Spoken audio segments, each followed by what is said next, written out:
Hello everyone, শুভ দীপাবলি সব্বাইকে। তো কালী পুজোর দিন হয় আমাদের বাড়ি লক্ষ্মী পুজো। তো সকাল সকাল স্নান করে চলে এসেছি ঠাকুরের ভোগ বানাতে। ঠাকুমা এদিকে নারকেল কুড়ছে আর আমাকে দিয়ে দিয়েছিল ময়দা মাখাতে লুচি করার জন্য। তো ময়দাটা মাখিয়ে ফেলেছি, এবার করছি আমি নাড়ু। তো এইগুলো শুধুমাত্র ঠাকুরের জন্য চিনির নাড়ু করা হচ্ছে। এর আগে গুড়ের নাড়ু একদিন আগে সবগুলো করা হয়ে গেছে। ওইগুলো হলো মানে যাদের প্রসাদ দেবে তাদের জন্য, আর এগুলো শুধুমাত্র ঠাকুরের জন্য।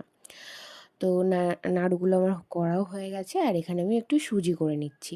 তো ঠাকুমা ওইদিকে একটা কী কাজ করছিল, সেজন্য আমি একটু সুজিটা করে নিলাম। তারপরে চলে এসেছি আলপনা দিতে। প্রতিবারের মতোই এবারও আলপনা দেওয়াটা আমার কাজ। এটা হলো আমাদের ধানের গোলা, আর এই যে আমাদের ঠাকুর ঘর। ঠাকুরঘরে এই জায়গাটায় খুব তেল তেল জায়গা ছিল। ঠাকুমা যেহেতু এখানে পুজো দেয়, তো তেল পড়ে পড়ে তেল তেল জায়গা ছিল, সেজন্য একটু দিতে প্রবলেম হয়েছিল।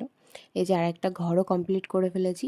তো এইটুকু আলপনা দিয়ে আবার চলে এসেছি ভোগের এখানে। তো এসে দেখি ঠাকুমা পায়েস বানিয়ে ফেলেছে। এবার লুচিগুলো বেলছে আর আমি লুচিগুলো ভাজবো। আর তোমরা ততক্ষণে কমেন্ট করো যে কাদের বাড়ি লক্ষ্মী পুজো এই কালী পুজোর সময় হয়, আর কাদের কাদের বাড়ি কোজাগরি লক্ষ্মী পুজো হয়েছে।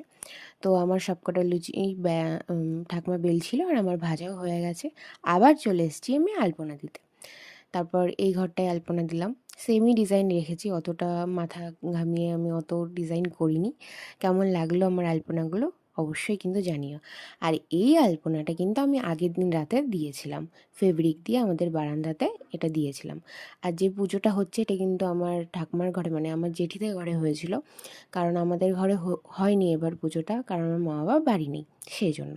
তো আমি একটু রেডি হয়ে গেলাম, রেডি হয়ে আবার পুজোর এখানে চলে এসেছি। সব কিছু গোছানো হয়ে গেছে ঠাকুরের কাছে। তো ওইদিকে জেঠি খিচুড়ি রান্না করছিল, খিচুড়িটাও কমপ্লিট হয়ে গেছে। এবার ব্রাহ্মণও চলে এসছে, এই যে আমার ঠাকুমা আর এই যে আমার দাদু। তো ব্রাহ্মণ এসে পুজো করা স্টার্ট করে দিয়েছে আর পুজো হয়েও গেছে। এবার আমার জেঠি বসে পড়েছে প্রসাদ দিতে, আর আমি আমার পছন্দ মতন প্রসাদ নিয়ে বসেও পড়েছি। আর এই যে একটা বোন, আমার একটা কাকার মেয়ে, এ এতটা কিউট আর এতটা পাকা ছিল, মানে কি বলবো, এর হারকাতগুলো এত ভালো লাগছিলো, সেই জন্য একটু ভিডিও করেছিলাম। তো তারপর আমি একটু খিচুড়ি খেতে বসে পড়েছিলাম। তো আজকের ভিডিওটা এতটাই, কেমন লাগলো অবশ্যই কমেন্টে জানিও। Bye bye.